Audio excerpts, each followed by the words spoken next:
নমস্কাৰ শ্ৰদ্ধাৰ শিক্ষাগুৰুসকল, আশা কৰোঁ আপোনালোকে ভালেই আছে। এইকেইদিন সম্প্ৰতি ৰাজ্যত বিশেষকৈ ঠাণ্ডাই বিৰাজ কৰিছে আৰু তাৰ কাৰণে বিদ্যালয়সমূহ বিশেষকৈ সময়মতে পাঠদানটো অলপ বিশৃংখলাৰ সৃষ্টি হৈছে যদিও গুণোৎসৱ ৰাজ্যত ছেকেণ্ড ফেজ আৰু থাৰ্ড ফেজ অলৰেডি কিছুমান ডিষ্ট্ৰিক্টত ফাৰ্ষ্ট ফেজ হৈ গ'ল, এতিয়া থাৰ্ড ফেজ হ'বলৈ বাকী আছে। গতিকে বিশেষকৈ যিসমূহ জিলাত এতিয়ালৈকে গুণোৎসৱ হোৱা নাই, এই বিদ্যালয়সমূহ এই ঠাণ্ডা প্ৰকোপৰ কাৰণে অলপ অসুবিধা হৈছে। আমাৰ আজিৰ ইউটিউব তৰফৰ ফালৰ পৰা বিশেষকৈ আলোচনা কৰা হৈছে ভেঞ্চাৰ স্কুলৰ যিসমূহ পোষ্ট ৰৈছে, অৰ্থাৎ ৰাজ্যত যি অপ্ৰাধিকৃত বিদ্যালয় আছে, এই বিদ্যালয়সমূহ অসম চৰকাৰে প্ৰাধিকৰণ কৰিবনে, এই বিষয়ে অলপ এই ভিডিঅ'টোৰ জৰিয়তে আপোনালোকক বিশেষকৈ আভাস দিম। শ্ৰদ্ধাৰ শিক্ষাগুৰুসকল, তাৰ আগত আপোনালোকক জনাই থওঁ, আমাৰ এই ভিডিঅ'সমূহ প্ৰস্তুত কৰিবলৈ ভালেখিনি সময় কষ্ট হয় আৰু তাৰ বিনিময়ত আপোনালোকে যদি লাইক লগতে শ্বেয়াৰ লগতে ভিডিঅ'সমূহ চাই চেনেলটো ছাবস্ক্ৰাইব কৰে, নিশ্চয় আমাৰ কষ্ট সফল হয় আৰু পৰৱৰ্তী আপডেটসমূহ প্ৰস্তুত কৰাত আমাৰ সহায় সহযোগিতা আগবঢ়ায়। আশা কৰোঁ আপোনালোকে চেনেলটো ছাবস্ক্ৰাইব কৰিবলৈ নাপাহৰিব। তো বলক ভিডিঅ'টো মূল বিষয়লৈ আহোঁ। ৰাজ্যৰ মুখ্যমন্ত্ৰীগৰাকীয়ে ভেঞ্চাৰ স্কুলসমূহ প্ৰাধিকৰণ ক্ষেত্ৰত লেহেমীয়া আৰু গুৰুত্ব দিয়া নাই যদিও এই বিদ্যালয়সমূহ প্ৰাধিকৰণ কৰিবনে, যদি আমাৰ মনলৈ প্ৰশ্ন আহে, তেতিয়াহ'লে আমি নিশ্চয় এক কথাত ক'ব লাগিব, এই বিদ্যালয়সমূহ নিশ্চয় প্ৰাধিকৰণ কৰিবই লাগিব। যি ডিচেম্বৰ মাহৰ 4 তাৰিখৰ পৰা বিশেষকৈ 19 দিনীয়া তেওঁলোকে যি ধৰ্ম আৰু অৱস্থান ধৰ্মত কাৰ্যসূচীৰ লগতে আন্দোলন অনশন গ'ল, এয়া ৰাজ্যৰ বাবে এক লজ্জাজনক বিষয় আৰু সকলোৱে বিষয়ববীয়াসকলে বিশেষকৈ গম পাইছে। অৱশেষত ডিপাৰ্টমেণ্টৰ ফালৰ পৰা তেওঁলোকক পৰিস্থিতি বুজ ল'বলৈ পুলিচৰ লগত যি হেতালি হৈছিল, তাৰ মাজতেই অলপমান সময় উলিয়াই শিক্ষা বিভাগৰ ফালৰ পৰা বিশেষকৈ খবৰ লোৱা হৈছিল যদিও মাননীয় মুখ্যমন্ত্ৰীগৰাকীয়ে কিন্তু উপস্থিত হোৱা নাই। মাননীয় মুখ্যমন্ত্ৰীৰ অনুপস্থিত তেওঁলোক কিন্তু নাৰাজ হৈছিল আৰু সমগ্ৰ গুৱাহাটী সচল কিন্তু তেওঁলোকে কঁপাই তুলিছিল। আৰু শ্ৰদ্ধাৰ শিক্ষাগুৰুসকল, বিশেষকৈ মুখ্যমন্ত্ৰীগৰাকীয়ে অৱশেষত যিদিনাখন টেটৰ শিক্ষকসকলে খানাপাৰাৰ সিফালে ধৰ্ণা দিছিল, সেইদিনাখন এটা কিন্তু ভাষ্য ওলাইছিল যে ৰাজ্যৰ বিদ্যালয়সমূহ প্ৰাধিকৰণৰ সমস্যাটো এক দীঘলীয়া সমস্যা আৰু সময়ে সময়ে এই সমস্যা সমাধান হ'ব, কিন্তু একেদিনাই নহয়। এই কথাষাৰ আপোনালোকৰ নিশ্চয় মনত আছে যে বিদ্যালয়ৰ সমস্যাসমূহ সমাধান কৰা হ'ব, বিদ্যালয় প্ৰাধিকৰণ হ'ব, কিন্তু যিহেতু সমস্যাটো বহুদিনীয়া দীৰ্ঘদিনীয়া সমস্যা, একেদিনাই সমাধান নহয়। এতিয়া এই কথাখিনিৰ পৰা আমি স্পষ্টভাৱে মত দিব পাৰোঁ যে ৰাজ্যৰ যি অপ্ৰাধিকৃত বিদ্যালয় আছে, বিদ্যালয়সমূহ প্ৰাধিকৰণ কৰা হ'ব। আৰু বিটিআৰৰ ক্ষেত্ৰত যদি আমি আহোঁ, তাতে কিন্তু তেওঁলোকৰ গাইডলাইনত আছে, বিটিআৰৰ ক্ষেত্ৰত ভিতৰুৱা অঞ্চলসমূহৰ বিদ্যালয়সমূহ প্ৰাধিকৰণ কৰিবলৈ তেওঁলোকে কিন্তু অনুমতি দিছে, সেয়া অসমৰে ভিতৰত। গতিকে এই অসমত যিবিলাক বিদ্যালয় আছে বিটিআৰৰ বাদে, এই বিদ্যালয়সমূহ কিন্তু তেওঁলোকক কোৱা হৈছিল, বহুত দিন আগত আশ্বাস দিছিল, মাজতে তেওঁলোকৰ লগত আলোচনা হয়, কিন্তু তেওঁলোকৰ সমস্যাটো এই সমস্যাই থাকে, কিন্তু একেবাৰে বাস্তৱ ক্ষেত্ৰত কাৰ্যকৰী কৰা নহয়।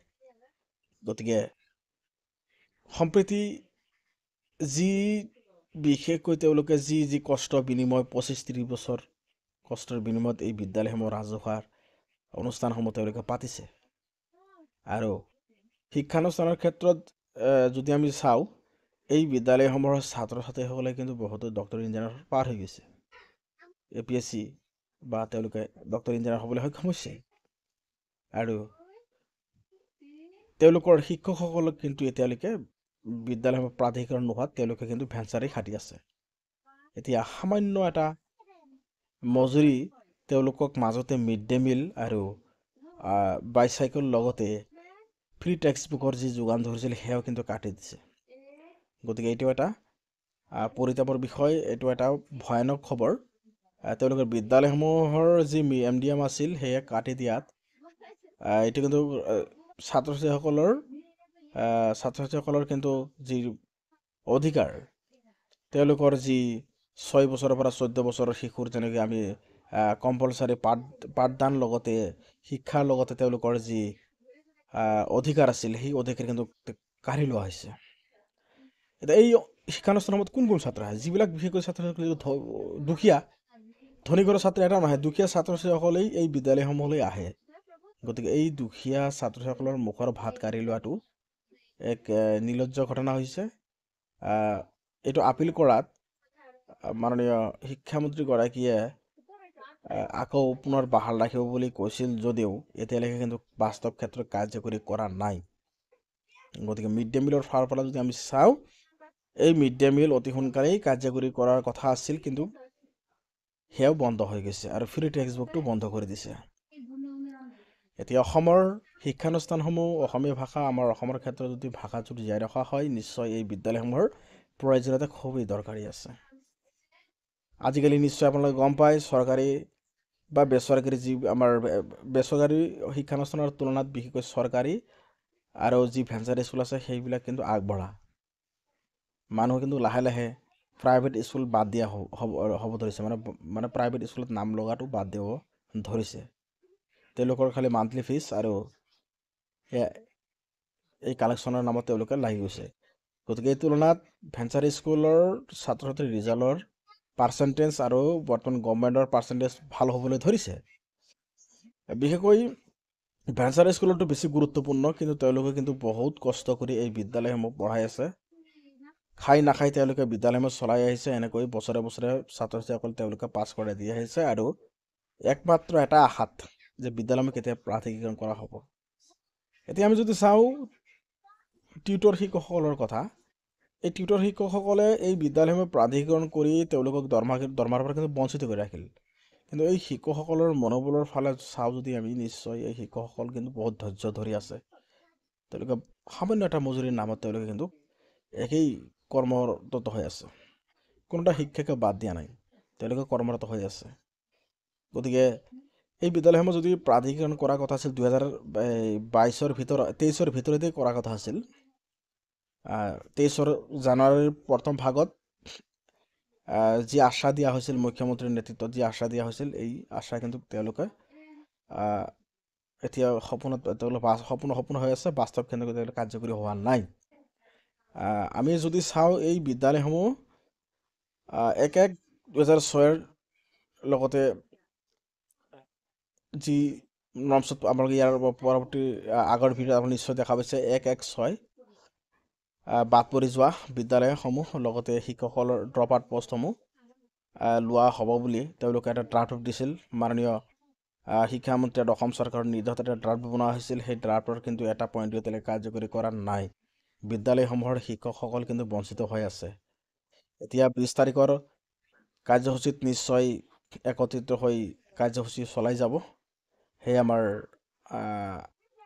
শুভেচ্ছা থাকিল। আৰু যাতে মাননীয় শিক্ষামন্ত্ৰীৰ লগতে মুখ্যমন্ত্ৰীগৰাকীয়ে এই দুৰ্ভগীয়া শিক্ষকসকলৰ চাকৰিটো তেওঁলোকৰ বিদ্যালয়সমূহতে কম সময়ৰ ভিতৰত প্ৰমিচলাইজ কৰে, তাৰ কাৰণে অসমৰ ৰাইজে কিন্তু অপেক্ষাত আছে। এই দীৰ্ঘদিনীয়া সমস্যাটো কেতিয়া সমাধান হ'ব তাৰেই অপেক্ষাত আছে। গতিকে আমি এক কথাত ক'বলৈ গ'লে মাননীয় মুখ্যমন্ত্ৰীয়ে বিদ্যালয়সমূহ প্ৰাধিকৰণ কৰিব, নিশ্চয় কৰিব। কিয়নো তেওঁ এটা মুখতি ভাষ্য যিটো ওলাইছিল যে বিদ্যালয়ৰ প্ৰাধিকৰণ সমস্যাটো এক দীৰ্ঘদিনীয়া সমস্যা, সমস্যাসমূহ সমাধান হ'ব কিন্তু একেদিনা নহয়। তাৰমানে ইয়াৰ পৰা বুজা গ'ল unity is the best policy. আপোনালোকে ইউনিটি হৈ মানুহ দেখাব লাগিব, সংখ্যা দেখাব লাগিব। সংখ্যাটো যেতিয়া বেছি হৈ পৰিব তেতিয়া কিন্তু পিকচাৰটো চেঞ্জ হৈ যাব। পিকচাৰ চেঞ্জ হ'লে কিন্তু মাননীয় মুখ্যমন্ত্ৰীগৰাকীয়ে সুৰ সলাবলৈ বাধ্য হ'ব আৰু আপোনালোকৰ বিদ্যালয়সমূহ নিশ্চয় প্ৰাধিকৰণ কৰিব। এইখিনি আছিল ভিডিঅ'টোৰ মূল উদ্দেশ্য। আমি আপোনালোকক ভিডিঅ' আকাৰৰ বস্তু কথাখিনি জনাই দিলোঁ। মাননীয় মুখ্যমন্ত্ৰীগৰাকীয়ে প্ৰাধিকৰণ কৰাৰ ইচ্ছা আছে নে নাই? নিশ্চয় আছে। আৰু আপোনালোকে চিন্তিত নহ'ব, ইউনিটি হৈ আপোনালোকে আগবাঢ়ক। এই সময় নিশ্চয় বিদ্যালয়সমূহ প্ৰাধিকৰণ কৰিবলৈ বাধ্য কৰাব। ধন্যবাদ।